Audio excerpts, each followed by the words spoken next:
Recibimos al ministro de Educación y Cultura, Pablo da Silveira, y el presidente de CODICEM, de ANEP, Robert Silva. En primer término, invitamos a que haga uso de la palabra el señor ministro de Educación, Pablo da Silveira. Bueno, buenos días a todos. Con mucha alegría venimos a informar sobre un plan de retorno a la presencialidad, obviamente amparado en este contexto de notable caída de las cifras relativas a la pandemia y enmarcado también en una preocupación y en una voluntad que ha sido la de siempre de las autoridades educativas de volver a la presencialidad lo más rápido que se pudiera, siempre que fuera compatible con la seguridad sanitaria.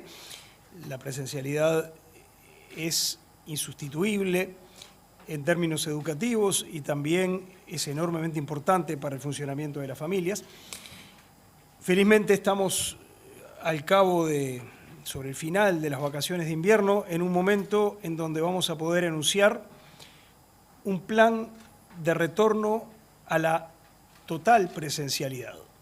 ¿Qué significa esto de total presencialidad? Significa que cuando terminemos de aplicar este plan, todos los alumnos del Uruguay, desde primera infancia hasta la universidad, van a poder estar asistiendo a cursos en forma presencial.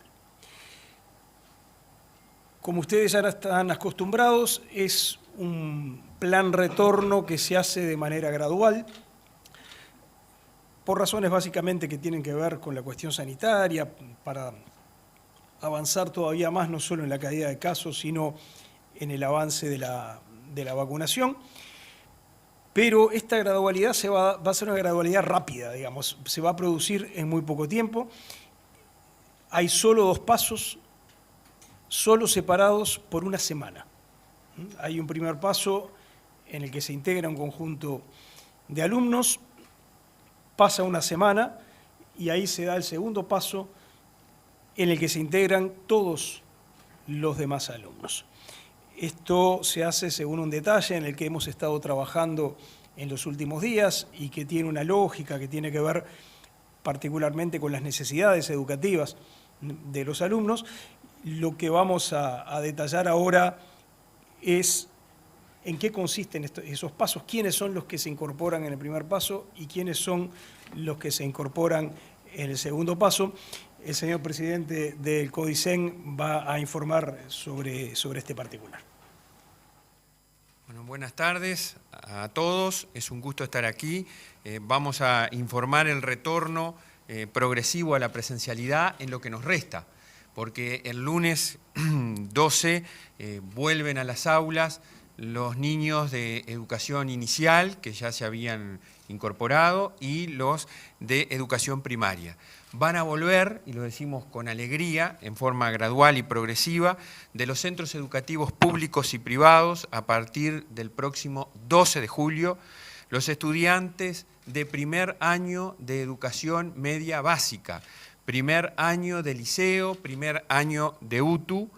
También van a volver los de primer año de educación media superior, esto es, el cuarto año de liceo y primero de los bachilleratos de la educación media superior del Consejo de Educación Técnico Profesional. Y también lo hemos analizado y por las necesidades existentes van a volver, se va a habilitar a que Educación Técnico Profesional inicie las clases prácticas que considere necesario en el marco de sus cientos de cursos que tiene en todo el territorio nacional, que era un reclamo y una necesidad que vamos a poder atender, reitero, a partir del próximo lunes 12 de julio, culminadas las vacaciones de invierno. El próximo lunes 19 de julio van a estar comenzando el segundo y el tercer año de educación media básica, segundo y tercer año de liceo y de las escuelas técnicas del Uruguay. Y a su vez el segundo año de la educación media superior, el quinto año de liceo, o el segundo año de correspondiente a UTU. Esto es el lunes 19.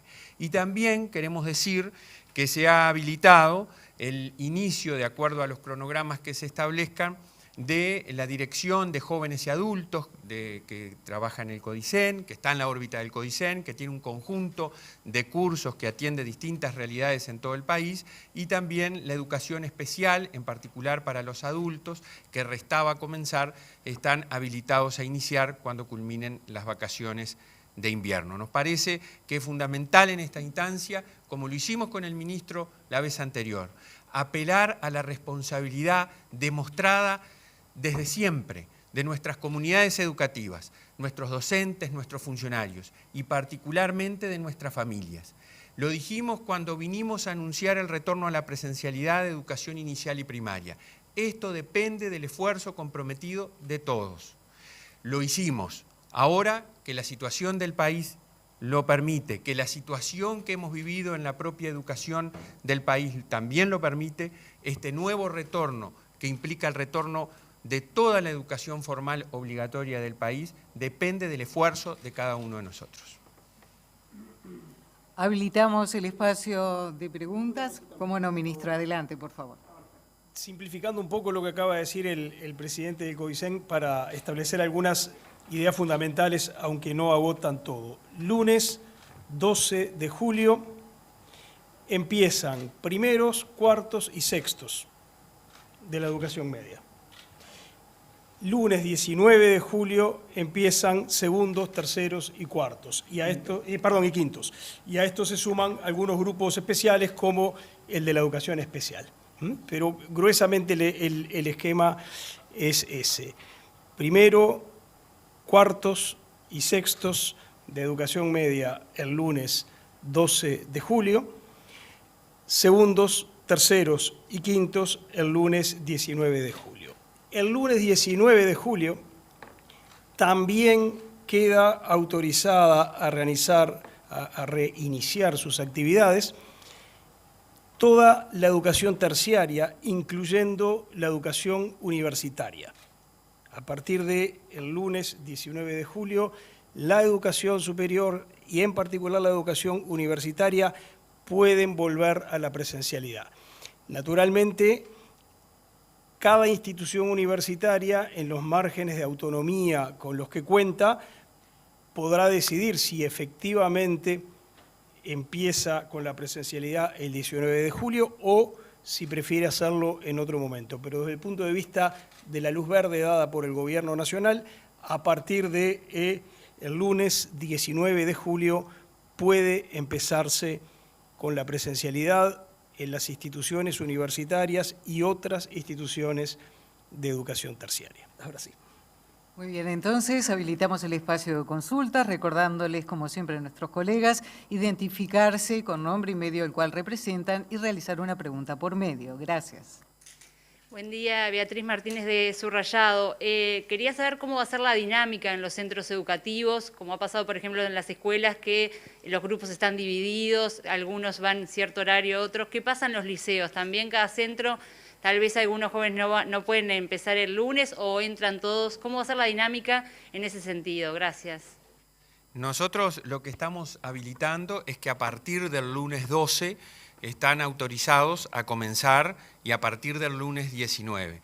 Obviamente lo hacemos enmarcados en el estricto cumplimiento de los protocolos sanitarios, que por ahora siguen siendo exactamente los mismos que aprobamos y que rigieron a partir del mes de marzo.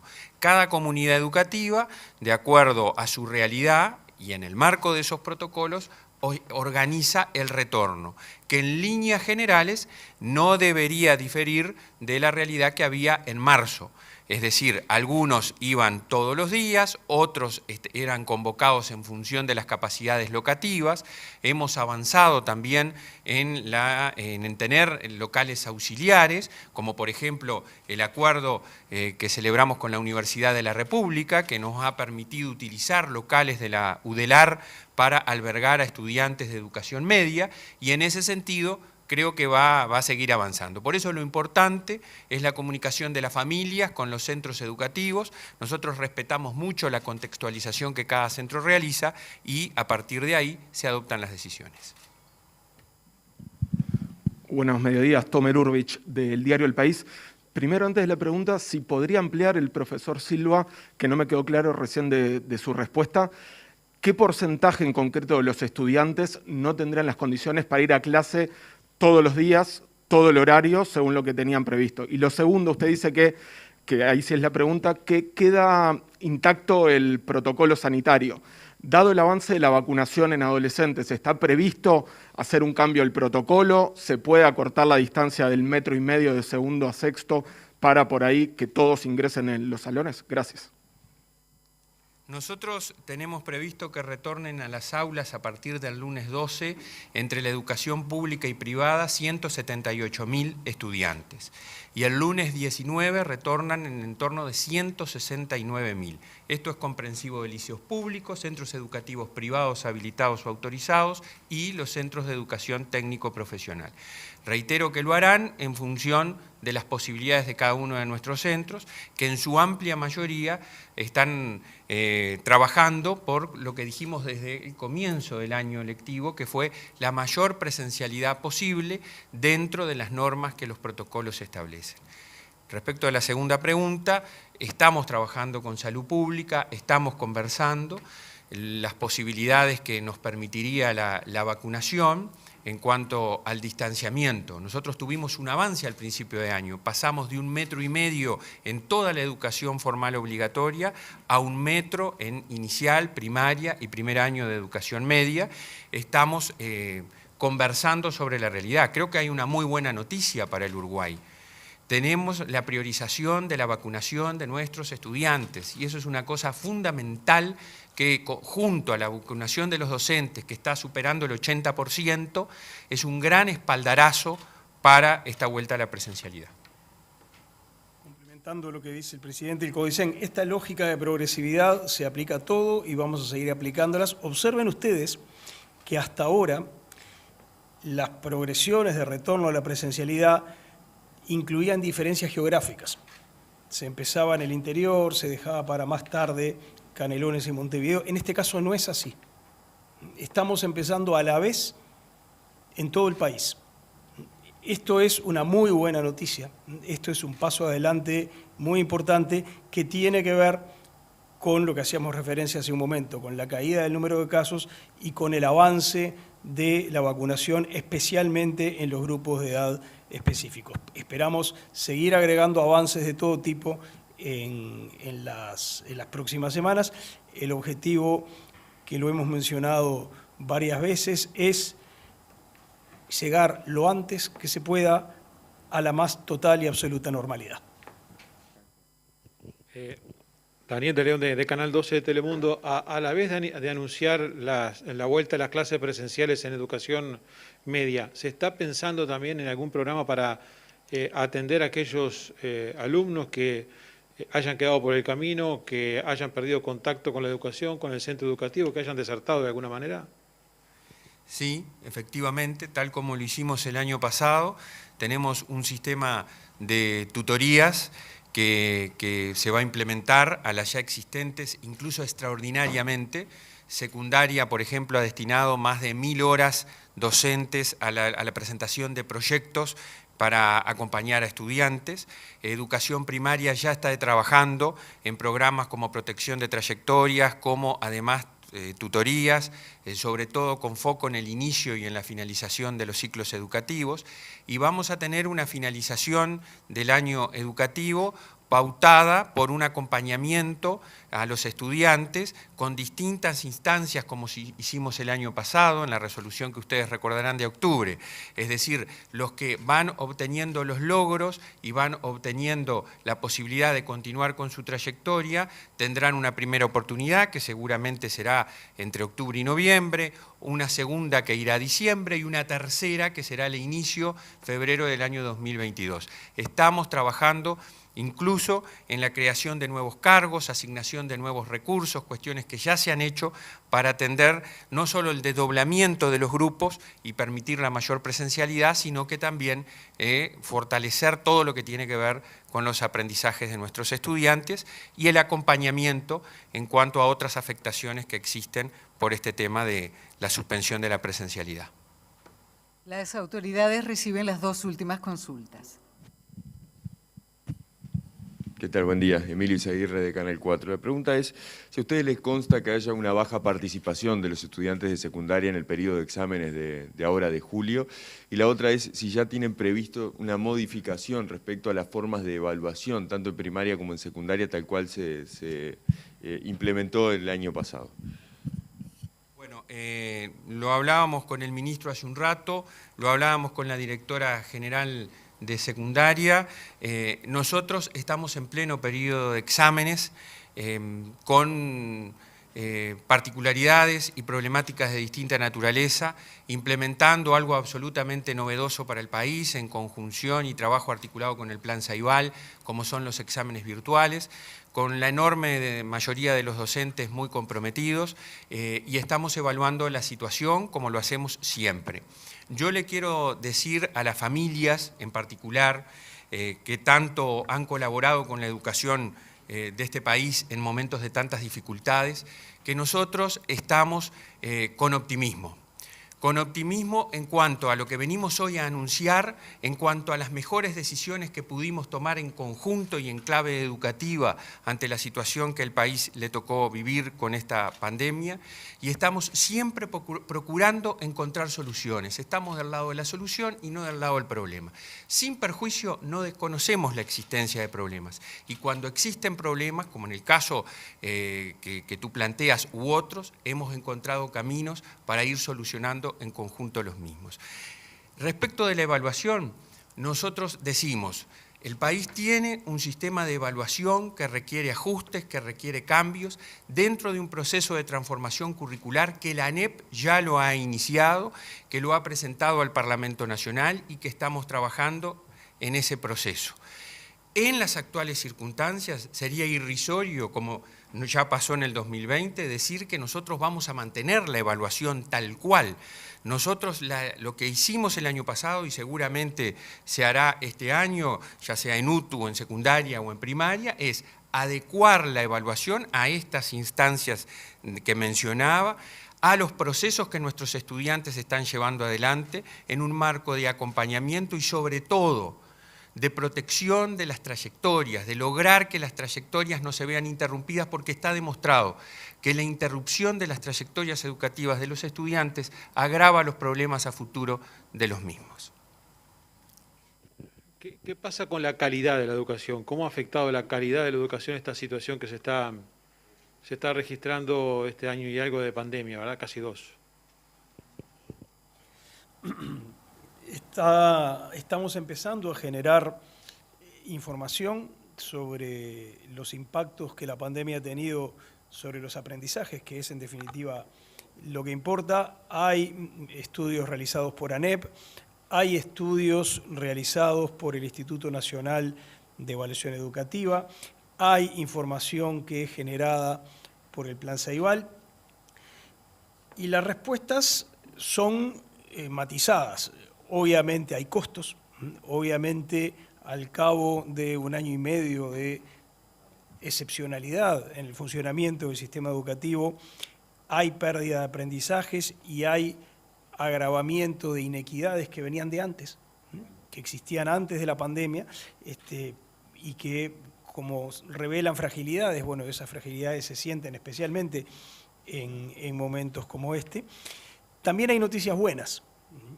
El uso de los recursos de Ceibal ha ayudado significativamente a mitigar, no digo a eliminar, pero a mitigar los efectos de la suspensión de la presencialidad. Cuando nos comparamos con otros países, podemos estar satisfechos con los resultados de esa comparación. Y luego hay una evaluación de INED que es interesante en muchos sentidos. Es una evaluación que se centra en alumnos de primaria en ciertos grados en lengua y en matemáticas, y muestra que en esas dos áreas específicas casi no ha habido pérdida de aprendizajes. Eso tiene que entenderse en un marco más general, que es que las autoridades de primaria decidieron, y de ANEP decidieron priorizar esas dos disciplinas, lengua y matemática, cuando fue posible el retorno a la presencialidad. La razón es obvia, porque son dos disciplinas fundamentales. Aparte de que los datos muestran que en esas dos disciplinas no hay daños demasiado graves, lo interesante también es ver que el mecanismo funcionó. Las autoridades definieron ciertas prioridades, esas prioridades se trasladaron al trabajo de los docentes, que las asumieron como propias.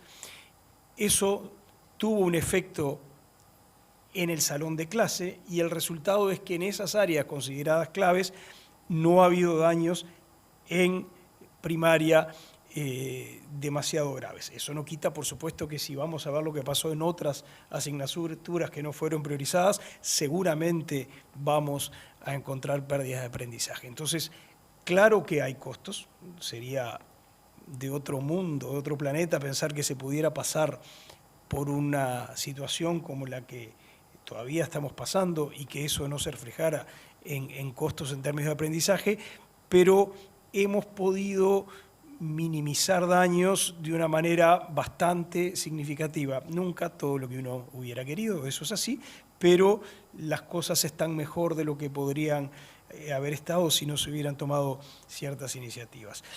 Luego están los efectos que tenemos que mitigar rápidamente, que es sobre las tendencias al abandono. Fíjense que los grados que están empezando el 12 de julio, o sea, los primeros que empiezan, no están elegidos porque sí. Empiezan los primeros años de la educación media. ¿Por qué? Porque es un momento complejo para los alumnos. Los alumnos pasan de tener una maestra en sexto año de escuela a tener un montón de profesores. Pasan de ir a una escuela que normalmente queda cerca de donde viven a tener que ir a un liceo o a un establecimiento de UTU que queda más lejos porque hay menos y que implica probablemente un traslado mayor. Bueno, que en ese momento la presencialidad se haya suspendido, justo cuando tiene que producirse esa adaptación y cuando los alumnos tienen que incorporar toda una serie de hábitos nuevos, genera riesgos de abandono. Y por eso estamos priorizando el primer año de educación media, primero de liceo, primero de UTU, es de lo primero que hacemos empezar. Lo mismo vale para cuarto. Cuarto año, que es un momento de cambio de ciclo. Los alumnos terminan el ciclo básico, empiezan otra cosa y los datos disponibles, no de ahora, de antes, muestran que ahí hay un riesgo de pérdida de alumnos más alto que en los años precedentes. Entonces, como también es un año en ese sentido muy especial, un año que exige un cuidado especial, también el 12 de julio estamos empezando eso. Y luego lo otro que empieza el 12 de julio, que es sexto, el último año, es el año del egreso. Es el año en el que los estudiantes tienen que haber logrado ciertos aprendizajes para que puedan egresar de la educación media y puedan eventualmente iniciar otros ciclos formativos. Entonces, lo que estamos haciendo el 12 de julio es empezar por aquellos que necesitan un poquito más de cuidado, un poquito más de atención para minimizar los efectos. Apenas una semana después empiezan los segundos, los terceros, los quintos, que es como los años de mitad de cada uno de los dos ciclos, del ciclo básico de la educación media o del ciclo superior de la educación media. Quiere decir que estamos tomando un conjunto de medidas. La mayoría de esas medidas muy importantes las toman las autoridades de ANEP en el marco de su autonomía. Desde el Ministerio de Educación se apoya con otro tipo de medidas, en donde tratamos que estos efectos se mitiguen y que las evidentes acciones compensatorias que van a hacer falta, a las que hacía referencia el presidente del CODICEN, bueno, encuentren el contexto más favorable posible. Seguramente vamos a tener que asumir que cuando se termine la pandemia y cuando se termine el año en curso, no se van a haber terminado las tareas de compensar algunos efectos generados en este tiempo, y es probable que todavía en el próximo año lectivo tengamos que estar haciendo cosas para mitigar esos efectos. Bueno, pero eso es lo que pasa cuando uno enfrenta una situación crítica como esta, y lo importante es tener capacidad de respuesta, y estamos trabajando mucho para tratar de tener la mayor capacidad de respuesta posible. De esta manera finalizamos la conferencia de prensa, agradeciendo al señor Ministro de Educación y Cultura, Pablo da Silveira, el señor Presidente del CODICEN, Robert Silva. Muchas gracias, buenas tardes.